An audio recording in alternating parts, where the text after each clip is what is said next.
বাস্তবিকভাবে যদি তোমরা চিন্তা করো, আমরা কিন্তু শৈশবকালে বা যখন ছোট ছিলাম, বাবাদের যে অবদান, এই অবদানগুলোকে আমরা স্বীকার করতে চাইতাম না। বাবাকে কখনো বলা হয়ে ওঠেনি যে বাবা তোমাকে ভালোবাসি, বাবা তোমার আত্মত্যাগ, তোমার এই ভালোবাসার বহিঃপ্রকাশগুলো, তোমার এই এত এত পরিশ্রম, আমাদের জন্য এত এত পরিশ্রম, এত জিনিসগুলো করছো, আমরা তোমাকে কখনোই ভালোবেসে প্রকাশ করতে পারিনি। এই বিষয়গুলো কিন্তু আমরা কোনো না কোনো সময় রিয়েলাইজ করব।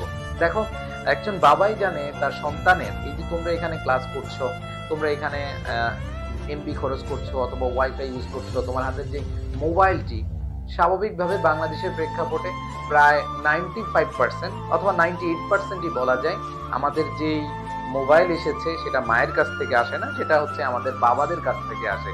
তো বাবারা যে কি পরিশ্রম সহ্য করেন তাদের কর্মক্ষেত্রে, তারা হচ্ছে তোমাকে আমাকে ভালো রাখার জন্য এত এত বেশি পরিশ্রম করেন, সেটা আমরা হয়তো কোনো এক সময় বুঝি। যখন আমরা বড় হই, যখন আমরা বুঝতে শিখি, যখন আমরা নিজেরাও বাবা হই, তখন হয়তো বুঝতে পারি।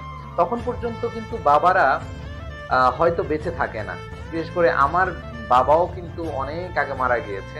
তো বাবার যে পরিশ্রম, বাবার যে আত্মত্যাগ, এটার জন্য যেই বহিঃপ্রকাশ, এটার জন্য যে বাবাকে একটু ভালোভাবে জড়িয়ে ধরে বলবো যে বাবা তুমি অনেক পরিশ্রম করো আমাদের জন্য, আমি ইনশাল্লাহ তোমার স্বপ্ন পূরণে কাজ করে যাব, এরকম বিষয়গুলো কিন্তু আমরা কখনো বলতে পারি না। তো এখানে তোমাদেরকে একটা শিক্ষণীয় বিষয় বলবো যে তোমরা এখন যারা আছো ফ্যামিলিতে, তোমাদের বাবারা যে কষ্ট করে তাদের জন্য একটু ভাববা। তোমার বাবার যে ডেইলি ওয়ার্ক, ধরো বাবা যে পরিশ্রম করে যেখানেই কাজ করুক না কেন, হয়তো অনেক বড় দালান কোঠায় অথবা অনেক বড় ফার্মে অথবা মাঠে ঘাটে, যেখানেই কাজ করুক না কেন, তোমার বাবা হচ্ছে তোমার কাছে রিয়েল হিরো। তোমার বাবাকে কখনো ছোট হিসাবে দেখবা না। তোমার বাবা যদি একটা রিক্সাও চালিয়ে তোমাকে পড়াশোনা করায় অথবা তোমাদের জীবন নির্বাহের ক্ষেত্রে কাজ করে যায়, তোমাদের খাবার জোগানোর জন্য কাজ করে যায়, সেই বাবাকে সবসময় নিজের অন্তরের অন্তঃস্থল থেকে শুধু তো ভালোই বাসবা না, বাবাকে প্রকাশ করবা। এভাবে বলবা না, কখনো বলা হয়ে উঠেনি বাবা তোমাকে ভালোবাসি, না, বাবাদেরকে ভালোবাসতে হয়, বাবারা ভালোবাসে, বাবাদেরকেও ভালোবাসতে হয়।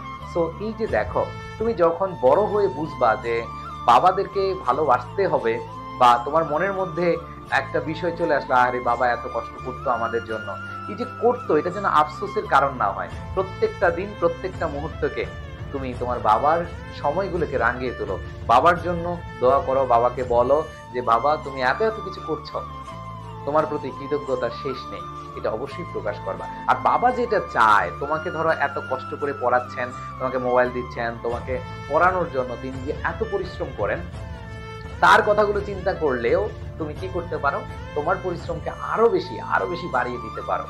তো প্রান্তীয় শিক্ষার্থীরা, এই যে এই লাইন থেকে কি বোঝানো হয়েছে, আমরা শৈশবকালে বাবাদের যেই বাবাদের সাথে যে কথা বলা বা বাবাদের ব্যাপারে যে আমরা উদাসীন ছিলাম, তাদের যে আত্মত্যাগ, তাদের যে পরিশ্রম, তাদের যেই মূল্যায়ন, এই মূল্যায়নগুলো আমরা উপেক্ষা করতাম। আমরা কি করতাম? উপেক্ষা করতাম। সো সেটা আমরা উপেক্ষা করব না, এটাই কবি এখানে বুঝাতে চেয়েছেন যে করতো, তিনি করতো, বাট তোমরা যারা আছো এখানে কিন্তু সেটা না করবা।